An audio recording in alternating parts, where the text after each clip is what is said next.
Destiny 2 is dying. This much is obvious. If you haven't looked at popularity report recently though, I'll fill you in. We are in the absolute trenches player population-wise. Less people are playing than ever before, and while the population is no longer in freefall like it was after Edge of Fate, the situation is still very bad. To put it in context, concurrents are about half of what Destiny 2 had in Curse of Osiris when Bungie said the game was weeks away from being shut down entirely. We truly live in troubled times. But, men, let your hearts not be faint. I'm not here to doompost, or Journey would be playing, and I'd be doing a husky e-boy voice. What I am here to do is provide solutions that should theoretically work if they were implemented. Before all that, though, why is the game in such dire straits? This is a product of many things, but one of them, the topic of this video, is the loot.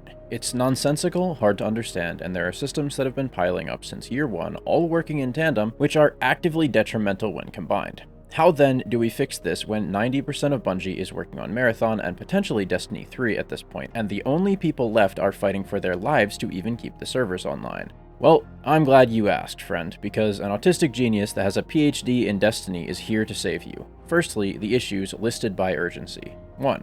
Power leveling. 2.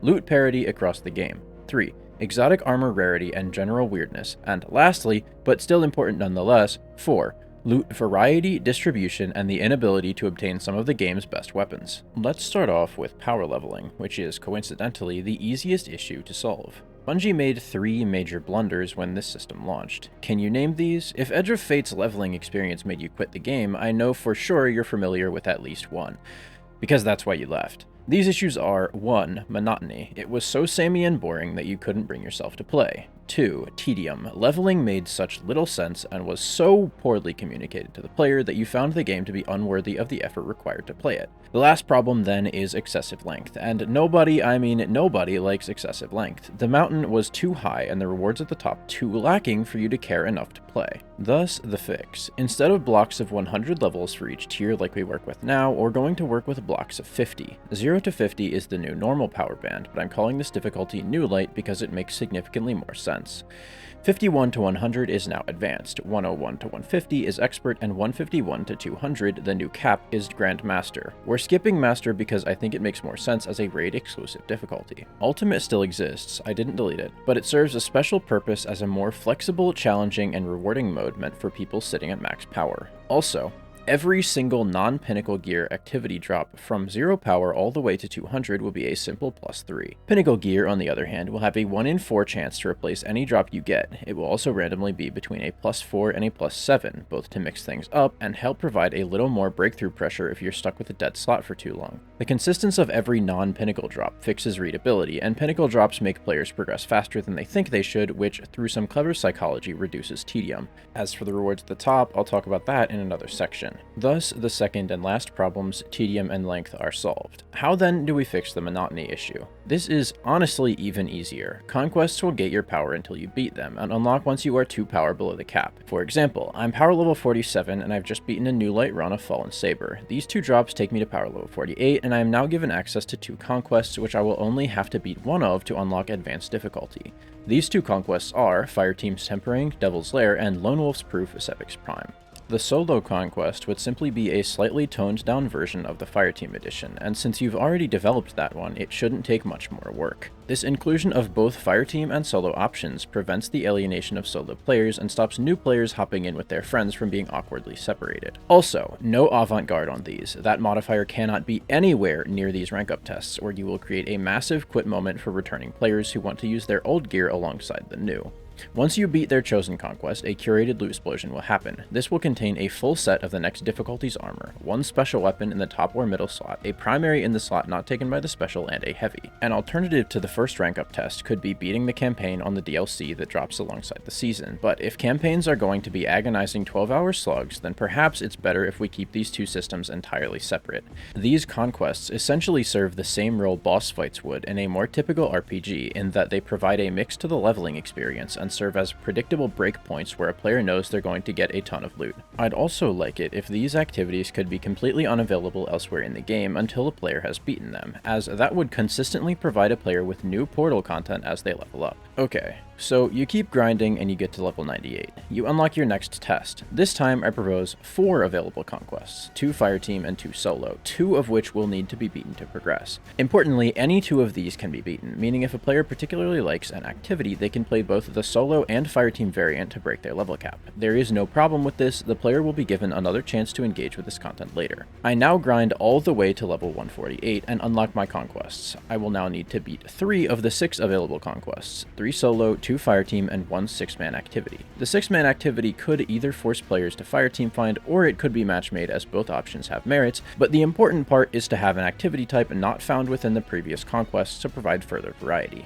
The reason there are still 3 solo conquests is that solo players tend to be more stubborn, so allowing them to level up entirely solo reduces the possibility of quit moments. Continuing on, I grind all the way to 200, and what do I find but more conquests, ultimate versions of all the old ones, and if Bungie can spare the dev time, 1 or 2 entirely new conquests. These will all be insanely difficult, roughly within that band of -45 to -70, but they will drop double the loot of their lower level counterparts. That's right, 16 drops from one activity. Given, you can only get the drop once, but still, there needs to be a reason to have and to beat activities so hard they're not meant to be farmed, which is, I think, the point of conquests in the first place. Also, the possibility for insanely difficult solo content shouldn't be overlooked here. Soloing raids is cool and all, but I relegate that to the absolute demons of the community, and it's also more mechanical difficulty than combat most of the time. There is room for slightly less insane but still more difficult solo activities in Destiny 2's content offerings, especially if they are rewarding enough to match.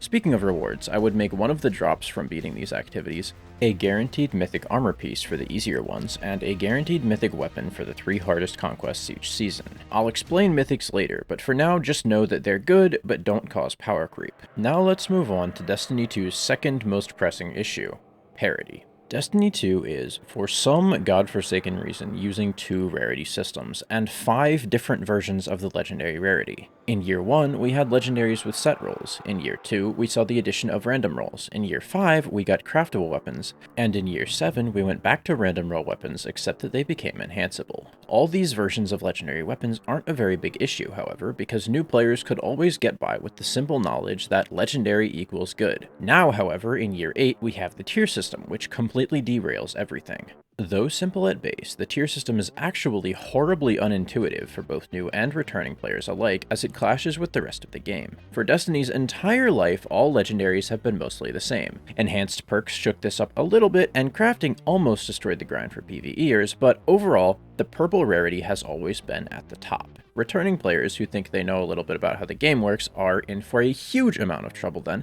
because their knowledge of the game's past is actively working against them. New players aren't safe either though, as they will be forced to learn about all the older archaic systems if they ever want to be able to understand what is actually good and why.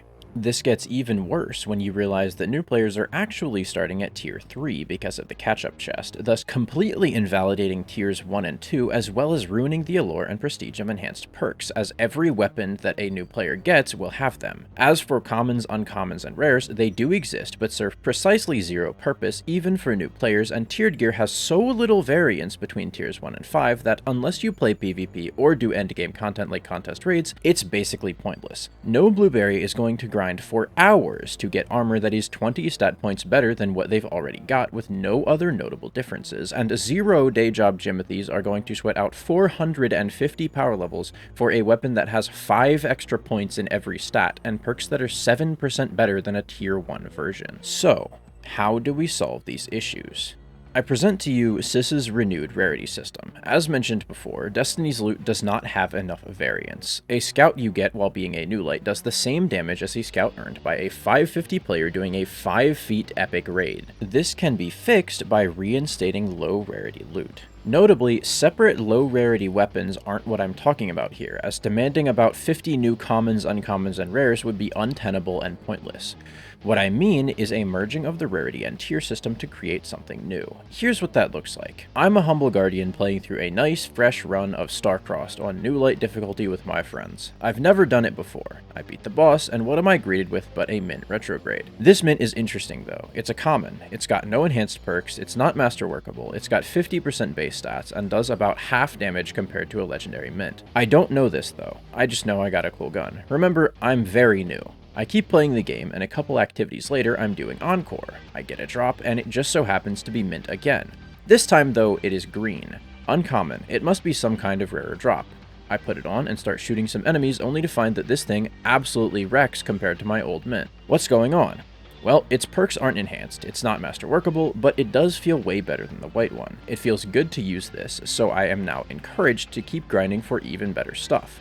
This hooks me as a new player. I play this game more, I keep grinding, I'm now invested. Here's how this works. Commons are the new tier 1. They have one non-enhanced perk, aren't master workable, and have no mod slot. They've got 50% base stats, have one barrel, one mag, and do 50% damage compared to a legendary. The point of this rarity is to introduce new players to the concept of guns and perks as they function in Destiny 2. I ran some stuff with my brother a while back, who doesn't play the game, and the confusion that seemed to affect him the most, aside from, well, everything, is that he had no idea what perks do or what guns are good. This new version of Commons, then, can serve as a pseudo-tutorial for weapon and perk functionality. When a player receives a drop, their first instinct is to try to understand what it is, so making that drop as transparent and easy to grasp as possible will greatly assist in the fight against Destiny 2's suffocating information overload. Every time I get a drop, though, it has a 1 in 5 chance to be replaced by the tier above it, which is, in this case, uncommon. These have 2 normal perks, 2 barrels, 2 mags, no masterwork, no mod slot, and 75% base stats and damage. They're designed to introduce the concept of rarity meaning power. Continuing on, rare weapons have enhanced perks, 3 barrel perks, 2 mag perks are masterworkable, have a mod slot, and have 90% base stats and damage. You should first get one of these around 60 power. 10 of a random stat probably doesn't feel worth it though, so I want masterworking to unlock the mod slot, for which you'll have basic mods like counterbalance, backup mag, or synergy. Stuff that's really obvious when it's working. I think you unlock weapon mods through Guardian ranks right now, screw that. Make them a guaranteed drop after every activity completion until you get them all. This would start after you either get your first blue or unlock expert, depending on which option is more technically feasible. Back on track, it's very likely you'll be using this weapon for a while, so masterworking it with materials you've gathered from dismantling other weapons makes sense. I want the rare weapon to teach you investment into your gear. Legendaries, though, are where it gets fun. Masterworkable, mod slot, 3 barrels and mags, fully enhanced barrels, mags, perks, origin traits, and a masterwork that gives plus 15 and 5 to every other stat. And you can choose one part to be customizable, aka you can go to the crafting table and replace a perk, mag, barrel, or the masterwork with what you want. Replacing a core perk, that's columns 3 and 4 for the people in the back, should be insanely expensive, like probably over 10 Ascendant alloys, which would only be earned from endgame difficulty activities similar to how Ascendant shards are right now. Grinding for Godroll legendaries should be the bread and butter of Destiny 2, but I want the player to have some agency over their RNG. Allowing a significant investment to correct a 4 out of 5, or get a roll to try out faster for a very high price, would cut down these feel-bad moments where the RNG just isn't going your way. Notably, these legendaries should only have 1 perk in each column. Multiple perks don't make a whole ton of sense when you can invest a lot of materials to mitigate some of your RNG. This also means that endgame PvE players actually have something to grind for, instead of getting the god roll after 3 drops like is happening right now. As for things like Master Raids and the Trials Flawless chest, I think adept weapons need to come back, but with exclusively cosmetic or RNG mitigating differences. Perhaps 2 perks in each column, a special shader, or the ability to change 2 parts on the weapon as opposed to just 1. Something that doesn't make the gun objectively better, but does allow players who play the game at a high level to flex their loot. The reason adept loot needs to exist is as follows. Firstly, going flawless for exactly the same loot you would get from simply playing Trials feels awful and disincentivizes new players from even considering it because the juice just isn't worth the squeeze. Secondly, very high difficulty activities need aspirational loot or players will see no reason to engage with said content. Lastly, they are an excellent capstone grind, so leaving them out is essentially leaving potential player engagement on the table for no reason. Finishing off the weapons section, I propose a 5th rarity. You can call it mythic, holofoil, pearlescent, divine, traveler touched, or whatever. The point is that aside from maybe having a special skin or ornament, it's exactly the same as a legendary, but every part on it is craftable for free. It can become whatever role you want it to be, and then you can switch it around entirely all over again. To compensate for this incredibly powerful capability, it should be insanely rare, and I do mean insanely. The average drop chance for a 5 out of 5 tier 5 weapon is currently 1 in 200. That is pitiful compared to what I want these to be. I suggest 1 in 1,000, or perhaps 1 in 10,000 as the baseline, but importantly, it has a chance to replace any rarity of weapon that drops for you. If I get insanely lucky, my mint retrograde that would have dropped as a common is now a mythic. I get to flex on all my friends. I get to use a legendary weapon way too early, which feels like cheating, but is actually insanely fun. Alternatively, I'm a PvP player. I'm grinding for Frozen Orbit. I've gotten thousands of drops at this point. Just when I'm going to give up, bang. Mythic drop. I'm freaking out. I'm spam posting on Twitter. I'm messaging 17 Discord servers. The point of these mythics is to give every player something freak out worthy if they see a drop, regardless of progression or investment, while also not power creeping weapon capability or forcing a long tedious grind. Remember, it's not better, just every possible god roll wrapped up in one drop. It's also not designed to be obtainable on purpose, aside from those insanely difficult activities like Ultimate Conquests, as that would completely invalidate normal legendaries, just like crafting did. It is strictly designed to be a cool, totally unpredictable, insanely rewarding drop. As a brief aside, I also think making the Lighthouse chest have a 1 to 5% chance to drop a random mythic weapon or armor piece would make it significantly more exciting than it is right now. Oh, armor. Let's get to that. For armor, I want a similar progression to what I've already designed for weapons. Tier 1 armor is now common, makes you take 20% extra damage per piece, and has 50% base stats compared to Tier 5 legendaries right now. Uncommon is only a 10% penalty while having 75% base stats, and a fixed mod pre-applied. Rare is a 5% penalty with 90% base stats, and is the first legendary that allows masterworking and customizable mods. Legendary then is the equivalent of Tier 5 armor now with 0% penalty. I'm also changing the tuning stat to a simple +5 to a stat of your choice. Masterworking is also changing, as it makes almost no sense in the current system. Why am I investing 3 entire Ascendant shards just to increase the stats that I don't care about? This makes no sense. Here's what I posit instead, and it's really rather simple. Pick a stat. Each Masterwork level increases that stat by 2 up to a total of +10. Max level unlocks the 11th energy capacity pip. This solves 2 issues. First, it lets players have some control over their armor while rewarding investment into a piece of gear, and secondly, adding +10 to a targeted stat completely invalidates illegal armor from the old system. I'd also make an option for around 3 to 5 Ascendant shards and equivalent prisms to reset that armor piece to its unmasterworked state in case you want that piece to serve a different purpose or mess up when build crafting. I'm not trying to be overly punishing here, but if it's too cheap, it will invalidate grinding for multiple pieces of the same armor in the same slot, which is not what I'm trying to do. Now for the fun part, mythic armor. This stuff should be slightly more common than mythic weapons, but it only has a chance to replace legendary armor. I propose somewhere between 1 in 100 to 1 in 300. That doesn't mean you can't get it at lower levels though. Instead, I would make it so that any armor piece that drops as a non-legendary has a 1 in 4,000 chance to be a random piece of mythic armor with random set bonuses. This would make it so that at any given moment, you have a very small random chance of getting the coolest armor in the game, but only for one slot.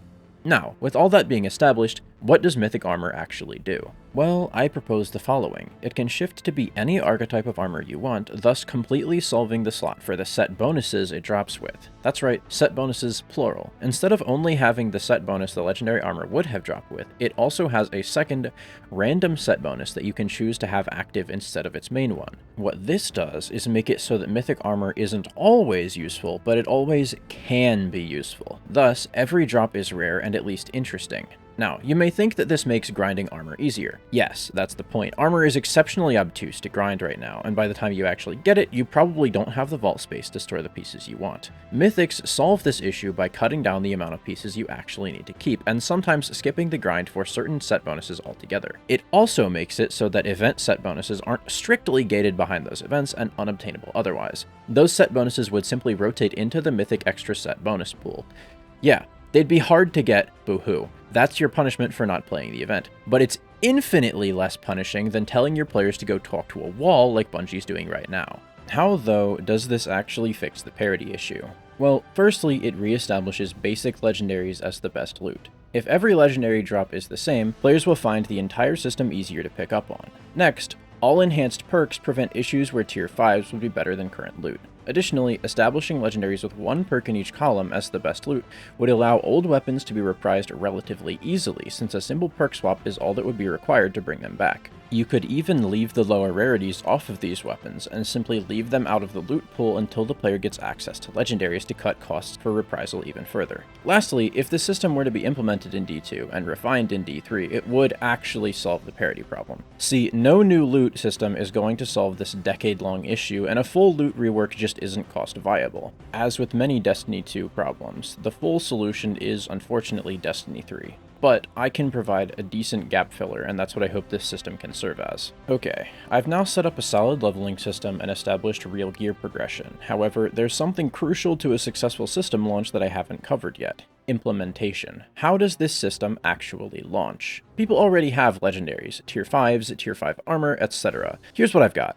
Once every year, including the one this system launches with, players will be reset to 0 power. They will also receive a debuff called Veteran that caps all gear damage and damage resistance to the current rarity they have normal access to via their light level. Let's say, for example, I'm light level 70. Since I am in the advanced difficulty level, my weapons and armor are capped at green rarity damage and damage resistance. They're still better than green weapons though, so I propose a second system to make newer gear more interesting. New gear is immune to the cap, so if I happen to get a blue weapon, that weapon is capable of dealing damage like a blue weapon would, thus incentivizing me to use this over my current gear while leveling. Naturally, as I progress, these new gear and veteran systems would have less and less impact on me as a player until I reach Grandmaster level, and they do nothing at all, which is the point. Veterans should be able to hoard their old gear without it arbitrarily being made worthless or less valuable over time, while also having certain temporary incentives to try out new stuff. Earning the ability for this old gear to function at maximum capacity is a solid compromise, as it both rewards players for leveling and doesn't make grinding for a long time to get perfect rolls feel like a waste of time.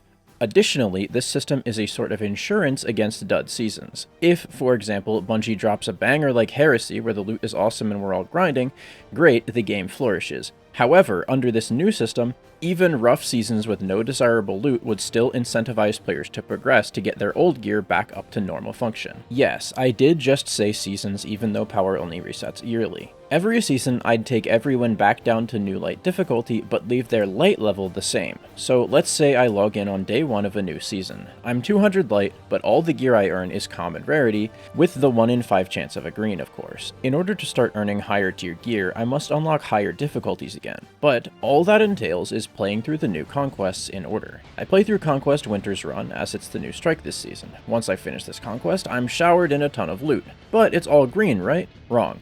Because I'm 200 light, I have a special buff specifically for my conquest loot that makes it drop at 1 rarity higher. This new gear I just got is objectively better, but only so long as I'm in this conquest rush process. Thus, wanting more loot and having an incentive to try out the new stuff this season, I slot the more interesting pieces I just got into my existing build and continue straight on into the next 2 conquests that just unlocked. Each of these drop legendary gear on completion. I get a decent SMG, but it's not a god roll. It chews through these enemies though, so I really want a better roll of it. I've taken the bait. I finish off my conquests and start grinding for a better roll. By the time I even realize what happened, the game has already recaptured me, and because I've seen the new loot, as long as the loot design team comes through and makes it interesting, I'll be well on my way to grinding before I even know it. Now let's talk contingencies, with PvP starting off, because I care about it and don't want to further disadvantage new players. Here's my solution. Aside from obviously not receiving the incoming and outgoing damage penalties low gear entails, lower tier weapons will function as though they have the base stats of a legendary.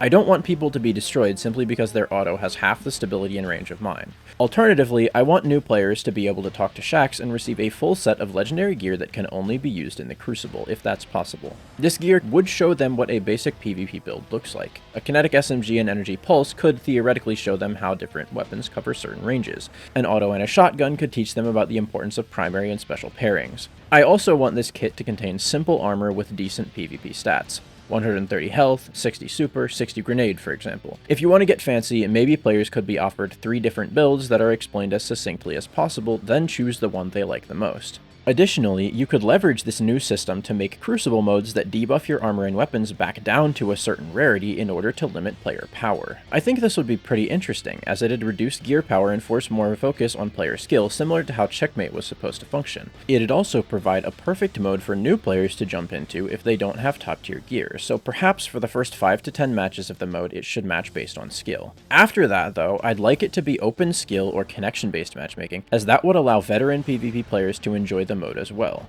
Next up, what if you're a new player and your teammates really want to take you through a raid? Do you struggle to make it through, and when you finally do, you're disappointed by a single piece of on-level gear? Not so. Raids, dungeons, and any other Pinnacle Rad content should drop only bonus tier gear. For new lights, that would mean any raid gear is uncommon, and for advanced players, it'd be guaranteed rare. Not only does this give you better stuff to use in the raid, it also makes raid loot meaningful and incentivizes players to dip into rad content as soon as possible. If needed, I'd do the same for Trials and Comp, but I honestly think putting good loot in those playlists would provide enough pull on its own. Next up, raid gear rarity. This should depend entirely on player power, not difficulty. The feat system is great for having a fun time in raids, but farming tier 5s is genuinely impossible for the average LFG Guardian. For these players, the mechanical difficulty of a raid alone is already difficult enough to justify endgame loot. I think part of the reason we see so few players running raids nowadays is because tier 5 loot is standard and raids are the only place where it's actually difficult to obtain.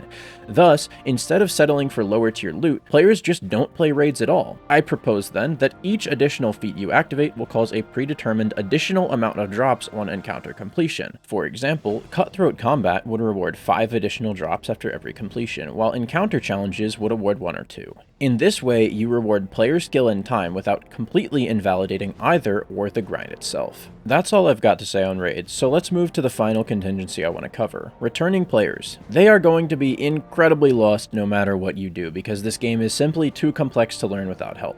My solution: if a player ever goes longer than 6 months without logging on, give them a continuously accessible node on the main director screen that contains pertinent information like how gear progression works, what they need to do to increase their power level cap, and lastly, a link or director of some sort to an entirely listenable video that concisely explains all the core modes of Destiny 2. The reason it needs to be a video instead of a paragraph is that people looking to play a brand new FPS game are very often not the patient type, so any downtime you force on them pushes them a little closer to closing the game forever. If you make it a video that people can pull up on YouTube or whatever, they can listen to it while playing whatever they want, and if done correctly, it could serve to reduce downtime instead of increasing it. Okay, that's it for implementation and contingencies. Next up, let's talk exotic armor. Exotics suffer from 3 main issues. Firstly, their excessive quantity and variance demand tons of vault space from the player, which limits the amount of other interesting loot they can hoard. My vault contains 262 pieces of exotic armor. That's more than a quarter of my 1,000 slots. Secondly, exotic drops don't feel special because random rolls demand that they drop fairly frequently in order for players to actually have a chance to get good rolls. If I want, I can walk over to a lost sector, grind for 30 minutes, and come back with an inventory full of engrams. The word exotic means unusual and exciting, with common synonyms being rare and unique. This current system makes exotics quite literally the opposite. The last issue exotics have is that current versions are objectively worse than old illegal rolls. This is a massive issue because players who got lucky or took the time to grind have perfect rolls of gear that is now unobtainable, and objectively better than anything you can get currently. Aside from feeling fucking awful for new players, this also hurts the integrity of contest races because those with this illegal armor now have an advantage that, however slight, is completely impossible for other players to obtain. How then do we fix these 3 issues with exotic armor? This is significantly more difficult because I don't know when the player is intended to have exotics, and they vary so wildly in power level that it's often nonsensical. I therefore propose the following solution. Exotic armor is significantly harder to acquire than it is right now, but once you get a piece, it's entirely customizable. You can simply pick stats to be primary, secondary, and tertiary, and that's it. You can switch your chosen stats whenever, and you don't need to store exotics in your vault anymore as they would come out of collections like this. Exotics would also come masterworked, and their masterworks would increase focused stats rather than non-focused like they do right now. This is unlike my reworked masterwork system for legendaries, as it basically boils down to exotics get 5 extra stat points in each chosen column. It is, however, an important improvement over the current system because it would make new exotics better than old illegal rolls, since they would have 35 base in their primary stat, 30 in their secondary, and 25 in their tertiary. This new system simultaneously maintains build crafting potential, increases flexibility, and liberates a significant amount of vault space since you no longer have to waste 200 plus slots storing rolls of exotics you're not even sure if you'll use. Exotic class items would function the same way, but have their own section in collections since there are so many rolls. As for how you get these exotics, I propose the following several theoreticals. Idea 1. Assuming the propositions Llama put forth in his Portal video or something similar go into effect, I'd like exotics to drop semi-deterministically from full clears of endgame ops. Here's an example. You open your menu and you see that Vault of Glass is featured in the endgame ops this week. It's showing several rewards, but under the exotic section you see several drops: Stompies, Lucky Pants, and Gwizinvest. You do the full raid hoping to get Stompies, but alas, foiled again,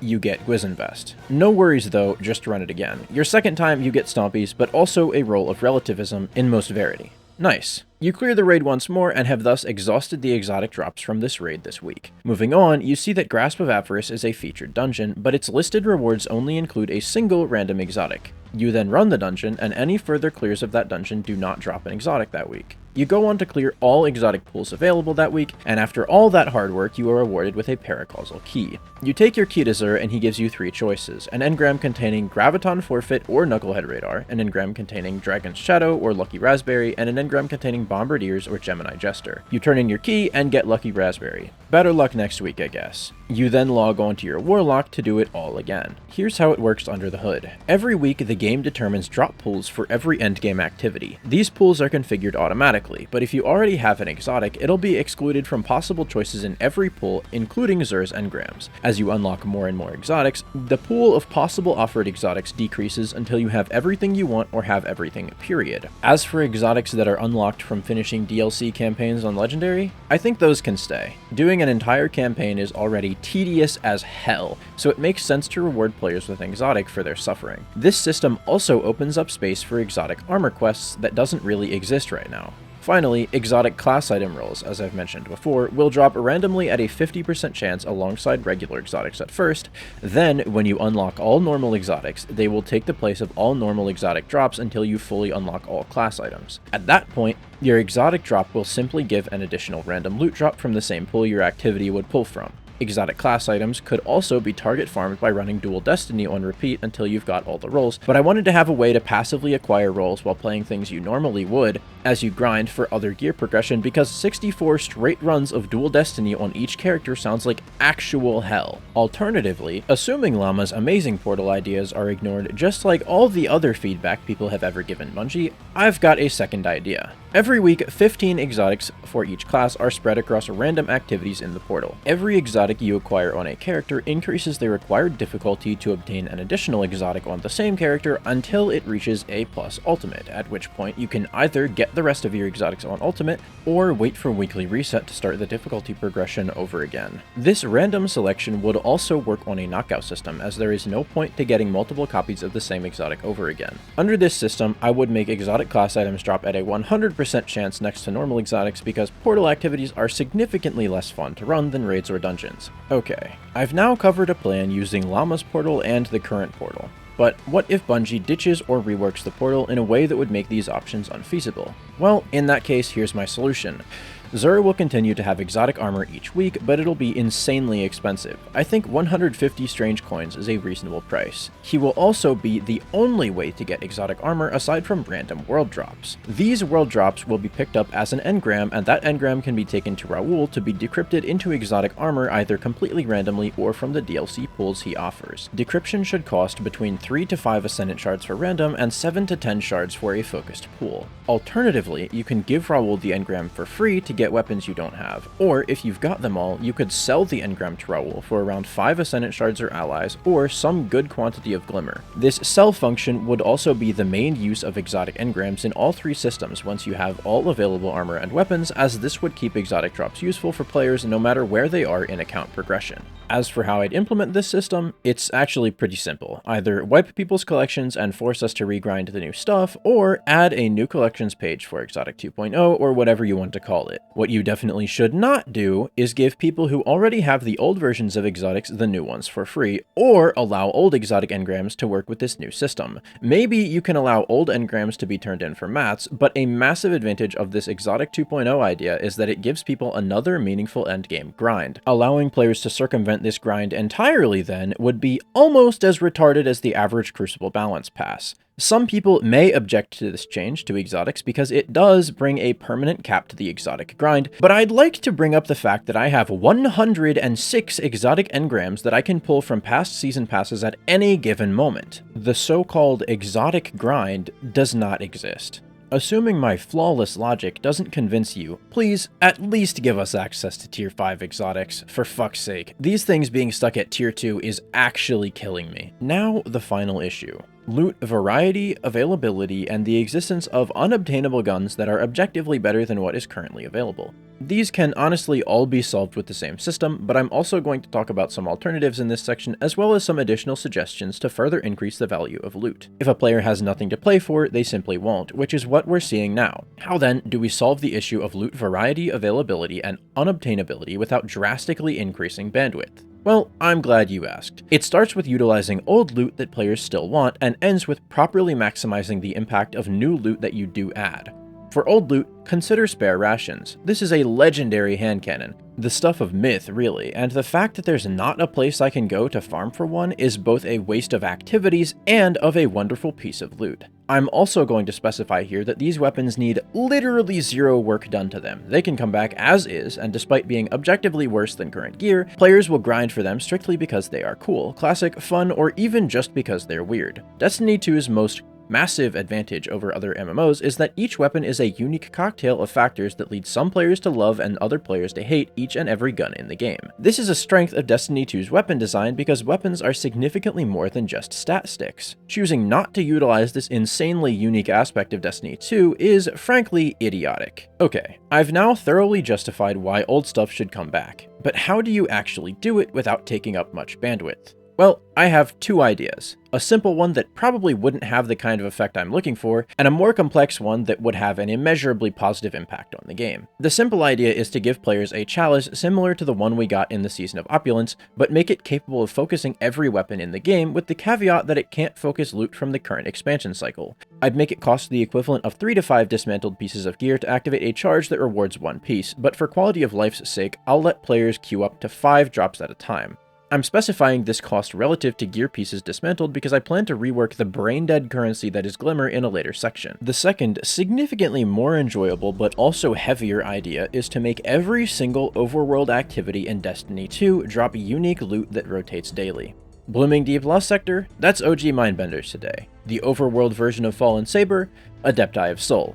What's that? You're looking for Rose? Well, today and today only, Rose is in Widow's Walk. Now, you may say that's pretty silly. Isn't making the best 140 in the game available from a Lost Sector that takes 40 seconds per run kind of problematic? Well, you're forgetting something. There are like 40 Lost Sectors, half that many strikes, and tons of other activities besides. If these all had unique drops every day, rolling something people want in those fast sectors would be the equivalent of a special event that gives tons of loot. These old activities can, with very little additional work from Bungie, serve as event-like draws that change literally every 24 hours. Public events would also finally have a use, as they would have tons of players flocking to play them when something cool is available. They're annoying though, and take a lot of sitting around. Let's reward players with 5 copies of the drop then. The most rewarding public event ever, except for real this time. What's that? You're devaluing loot? Dude, these weapons are old news. They've been out for years at this point. They are cool, however, so over-rewarding players who find grinding for collectibles fun is nothing but a positive for community health. There are a ton of activities and even more old weapons though, so how does a player know what's dropping and where? Welcome to the Archaeologist's Compass, a simple inventory item with massive capabilities and your new guide to getting classic loot.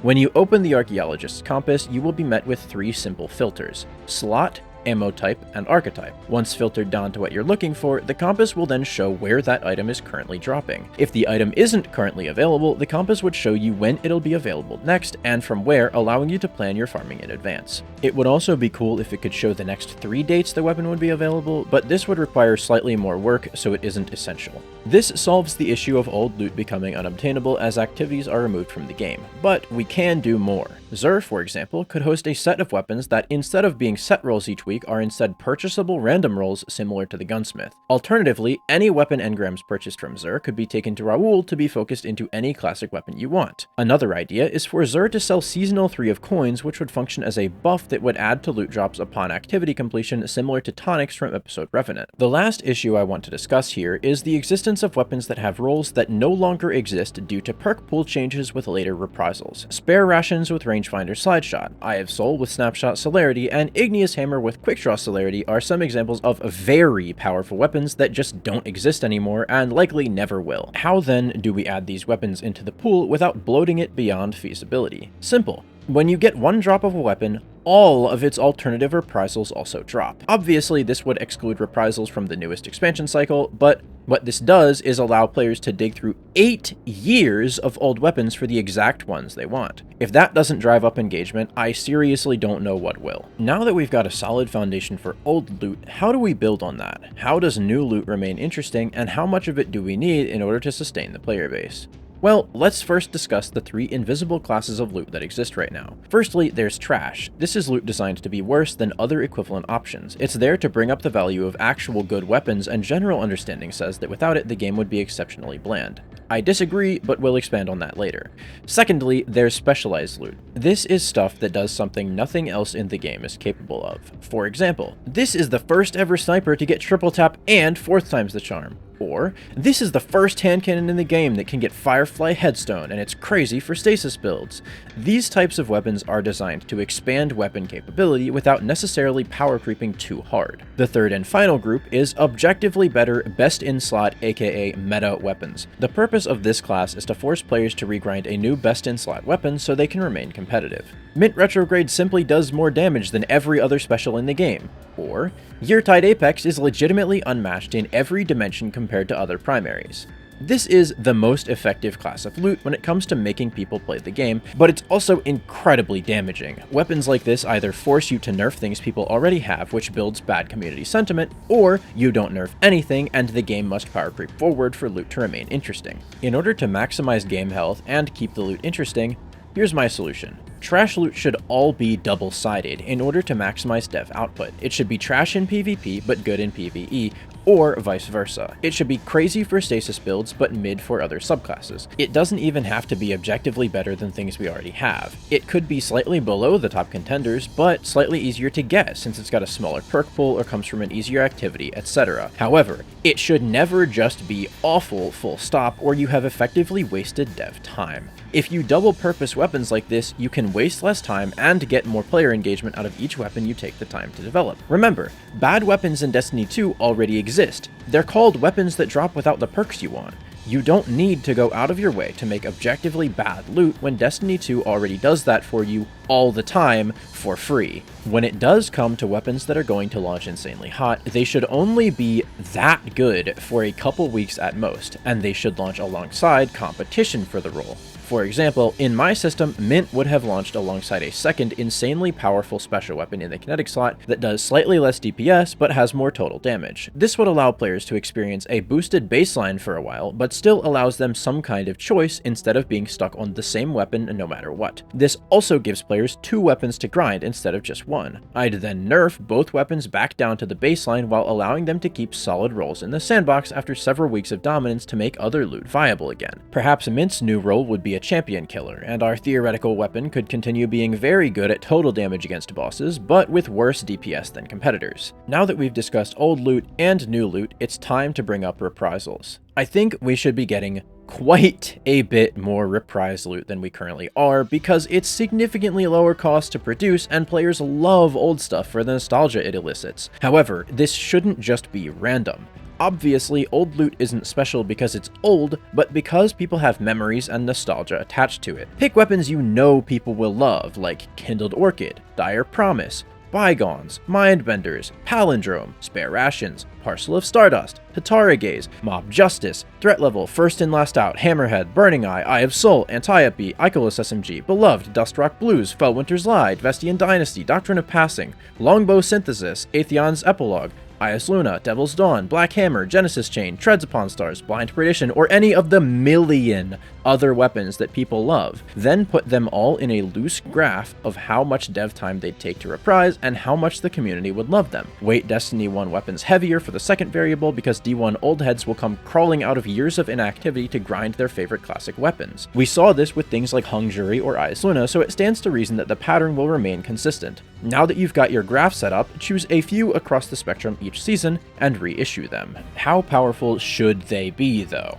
I propose a range of slightly below baseline to fiercely competitive for first place, but very rarely should they be outright better. These weapons also, and I can't stress this enough, cannot be objectively bad like Palindrome's second reprisal, or people will hate you. What they don't need, however, is the additional draw of power creep because you're already weaponizing nostalgia.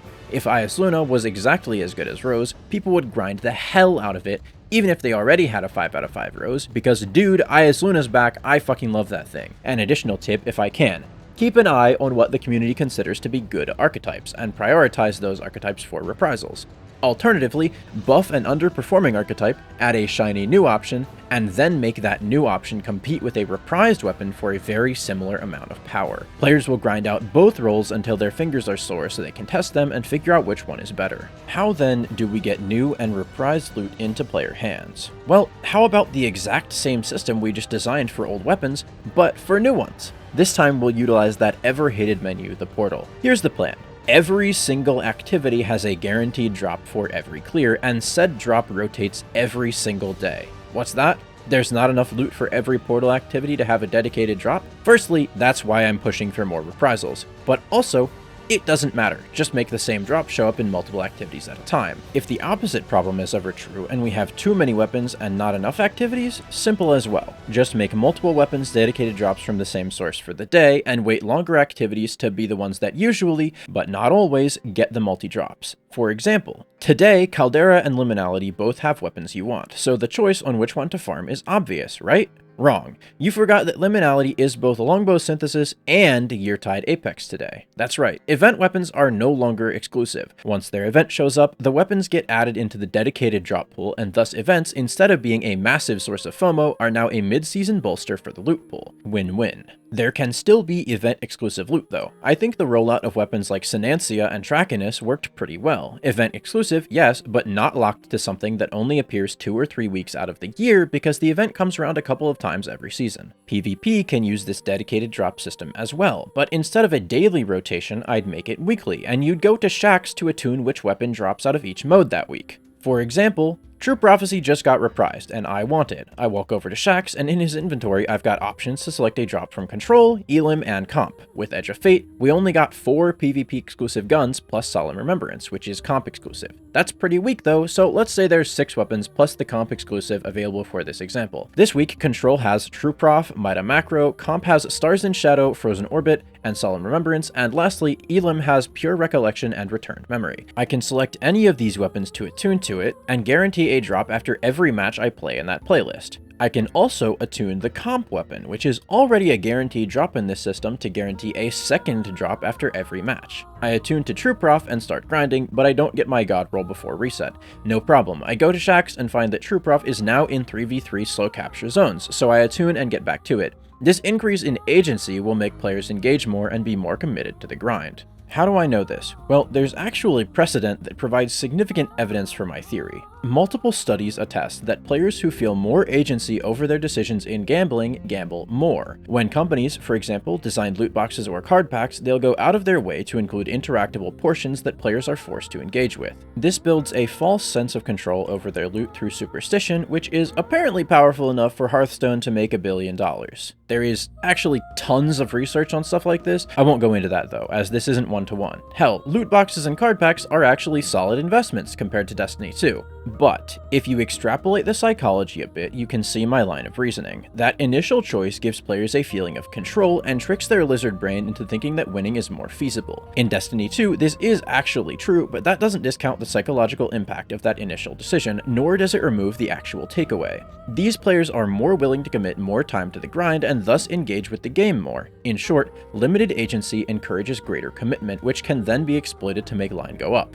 Easy money. A way to make this system even more interesting would be to lock certain weapon-dedicated drops behind quests. Imagine if Rose was reprised, but in order to get its dedicated drop added to your pool, you've got to play 30 games of PvP. I wouldn't put these weapons behind a performance wall or mode requirement, as comp already has exclusive loot and we've seen how the former option pans out before. I do, however, think there'd be a positive impact if weapons that are good in PvP require a certain amount of time investment to earn. 750 kills for reprised spare rations, 25 games for reprised Matador, max out your Valor rank to unlock reprised Revoker, etc. Not only does this give PvE players more reason to play the mode they already love, but it also gives PvE players a non-punishing reason to dip their toes into the playlist. For PvE players, a similar system for reprised weapons would also be effective. For example, 20 Pinnacle Ops clears unlocks reprised Ikora SMG, or 10,000 Fireteam kills unlocks reprised Blast Furnace. Next, let's talk exotic reprisals, since this is such a free win. Every season, and I do mean every, take one or two old popular exotics, change nothing about their exotic perks because that would take a ton of dev time, and simply make them craftable with enhanced parts. Tie unlocking parts to simple, grindy objectives in PvE for PvE exotics and PvP for PvP exotics. This will give some extra earnable exotic flavor to the season on launch day since new exotics are usually time-gated. Oh, what's that? Craftable exotics would be broken? Newsflash, buddy. The game's broken. My Thorn having 10 extra range is doing nothing compared to the guy I just saw teleporting around the map doing tricks on it with a bow and a glaive, 200 melee ACDO Titans running the Fade with a 0.5 KD, or Deimos Suffusion Weavewalk Warlocks simply existing. Now, if you still aren't convinced, you could, theoretically, balance these exotics by denying them certain parts that you think would be overpowered. I know there was this one interview where Aztecross suggested something similar to craftable exotics, and the then Sandlocks lead Chris Proctor shut him down instantly by saying that a 100 recoil direction no time to explain would be too broken, and thus we shouldn't be able to craft any exotics. Why not keep this avenue open though? This is such a free source of content for the community that I don't understand why you'd intentionally avoid it. This would also be a good way to spotlight certain exotics more organically. A ton of players using an exotic means a lot of feedback from both the beamers and those being beamed, and this would hopefully help Bungie to see if certain exotics need to be balanced or reworked. Basically, just give us more craftable exotics and make them earnable through some kind of grind because we love them and we need more exotic quests. Okay, that's the final large bullet point on my list of issues with loot, and I believe I've adequately explained solid ways to fix each one. There are still several issues that I've got solutions for though, so I'm going rapid fire with propositions. Let me know if any of these ideas sound interesting or sensical. Issue 1. Abilities invalidate primary gunplay, thus reducing loot importance. Solution 1. Strictly for PvE, nerf ability damage, but buff ability uptime so that abilities function similar to Destiny Rising, where they serve to complement your guns as part of your moment-to-moment damage rotation more consistently. Solution 2. Give weapons much more significant roles to play in the sandbox. For example, SMGs have way more damage but only very close. Snipers have intrinsic anti-barrier, etc. Solution 3. Again, strictly for PvE only, give all primaries special weapon damage profiles and limited ammo. For example, hand cannons have similar DPS to shotguns, but have a very punishing crit multiplier and only 5 mags. Scouts trade some of their DPS for very high ammo and range, etc. Issue 2. Enemy design doesn't promote primary use. Solution 1. Stop enemies from healing, going immune, hiding, or not having crits, etc. to allow chip damage to actually feel impactful. Solution 2. Straight up buff primary damage across the board. Obviously, this would have to come with a nerf to super generation, but I think that's all but a given at this point. Solution 3. Buff perks when they are used on primaries. For example, Chaos Reshaped gets a bonus 10% damage, Firefly's Explosion is twice as large, or Aggregate Charge does 20% extra damage per level. The important thing to remember is that primaries have very little damage impact and get very few actual kills in endgame content because gameplay simply isn't designed around them, so you need to reward that playstyle if you can. Kill Clip, for example, could honestly grant 200% increased damage for 10 seconds, and it would still be like an A-tier PvE perk at best. Evil solution 4 that I don't recommend, but would technically work, goes as follows. Add more primary specific exotics that boost damage. This has already proven to be a very effective strategy, as if Peacekeepers didn't exist, I doubt even a tenth of the people would have grinded for Antedate. The reason I don't suggest this is that it makes primaries insanely hard to balance, because now you've got a second level of use to consider that is completely different from the first. Moving on to issue 3, Glimmer. Glimmer is a horrendous currency because there are no direct ways to target farm it, and it has an incredibly punishing cap that hurts player agency. Solution 1. Remove Glimmer and reinstate uncapped legendary shards. This time, balance earn rate based on expected spend rate, not one quantity possessed, in order to prevent new players from feeling poor. There's a reason why almost every game rewards multiple materials for trashing old loot, and it's because this process of earning uncapped currency from losses helps to mitigate the disappointment of not getting what you wanted. It also helps to build a sense of progression which makes the player feel like they're actually accomplishing something apart from repeatedly spinning a slot machine. Remember, endgame players are going to be rich no matter what you do, so you may as well let us be dragons sitting atop a mountain of gold rather than starving wolves who just happen to be the least hungry out of a community of anorexics. Solution 2. If you are really attached to having Glimmer be capped, leave the Glimmer cap at 500,000, but lower all spend and earn rates by 2 decimals. Glimmer operates in quantities too enormous for the lizard brain to find tangible on a moment-to-moment basis, so taking values back down to earth like this would make Glimmer appear much more valuable, thus increasing player satisfaction when acquiring it. Couple this with some activities designed specifically to be played when you're trying to earn Glimmer, and the system would be much better with relatively little work. Solution 3. This should really be introduced alongside one of the prior 2 solutions, but you guys seriously need to make the sound effects of earning Glimmer sound better. Listen to the sound that plays when I dismantle a weapon in Destiny 1. Okay, now let's do the same in Destiny 2. The difference is obvious and plays a massive part in why dismantling loot in Destiny 2 feels so unsatisfying. As mentioned before, that crunch when you eat the loot you just earned must be satisfying, or the sense of disappointment will overcome players' willingness to keep grinding. Solution 4.